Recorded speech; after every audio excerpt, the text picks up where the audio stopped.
الزمي حدودِك معاه، لا، لا، لا، لا، لأ، كده الموضوع زاد عن حدُّه واللي بيزيد عن حدُّه بيتقلب لضدّه. كلمة حدود طول عمرها مربوطة عندنا بالخناق أو الزعل، وعشان كده لمّا بييجي لي عُملا عندهم مشاكل في العلاقات وبنبدأ نتكلّم عنها، أول ما بنبدأ نتكلّم عن رسم الحدود في العلاقات بيحسّوا إن هم كده هيبوّظوا علاقاتهم بالناس. والنهارده أنا مش جاية أكلّمِك عن الحدود في العلاقات، لإن موضوع اتكلّمت فيه كتير، ولكن النهارده جاية أسألِك سؤال مهم، أخبار حدودِك مع نَفْسِك إيه؟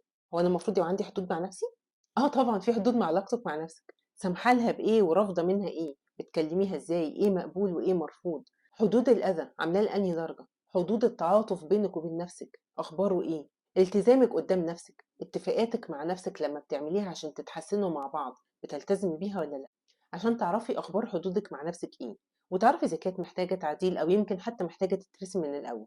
جاوبي على الأسئلة اللي هاسألها لِك دي، وادّي لنَفْسِك درجة من 10. هل أنتِ بتتأثّري بآراء الناس ليكِ والنقد اللي بتسمعيه؟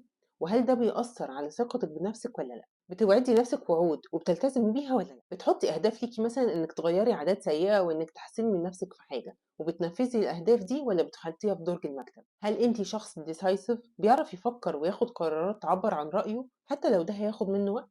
والّا ما بتعرفيش؟ هل أنتِ شخص واضح وصريح والّا كلامِك ممكن يحمل كذا معنى ومش محدد؟ اتحطيتِ في موقف محتاج منِّك رأي واضح أو إنِّك تكوني صريحة قدّام الناس، هتعملي كده والّا هتكدبي عشان خاطر شكلِك قدّام الناس أو إنِّك خايفة الناس تزعل منِّك؟ لو اتحطيتِ في موقف محتاج منِّك مواجهة وأنتِ عارفة إن المواجهة دي ممكن تقلب بخناقة عشان الطرف اللي قدّامِك، هل هتواجهي والّا هتهربي؟ لو حطيتِ هدف إنِّك توصلي له في مدة معيّنة، هل في الآخر بتوصلي له؟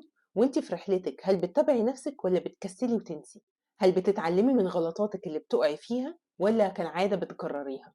وخلّيني أفكّرِك إن رسم حدودِك مع نفسِك بيسهّل عليكِ أوي رسم حدودِك مع غيرِك، لإن بيكون في قدر من الوضوح والصراحة يسهّل عليكِ وعلى غيرِك العلاقة بينكم.